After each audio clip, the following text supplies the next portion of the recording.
Think about this. Every time you take a sip of water, you're probably ingesting plastic fibers.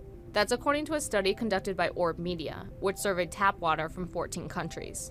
It turns out that 83% of the some 150 tap water samples were contaminated with plastic fibers. In the tap water study, we were finding mostly these tiny little fibers that were less than 5 millimeters in length. So, like half of the length of my pinky.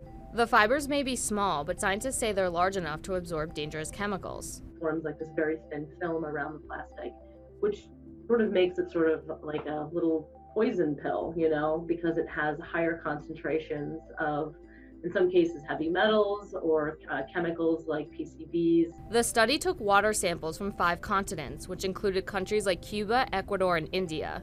But of all the countries, the US was among the worst.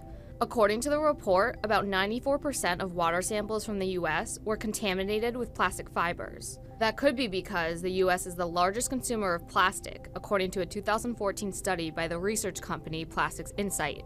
Scientists say that when plastic breaks down over time, small particles end up in places like our drinking water. Here in the United States, we have some really great methods for filtering water, but it's not really, the problem isn't so much about filtering, it's more about the source of the plastic. Plastic is nearly unavoidable. It's in our clothes, hygiene products, and the containers we eat from. So Mary says filtering water is only treating one symptom of a larger problem. And it doesn't help that plastic isn't biodegradable. It slowly breaks down into those tiny fragments that end up in the air, but doesn't totally disappear.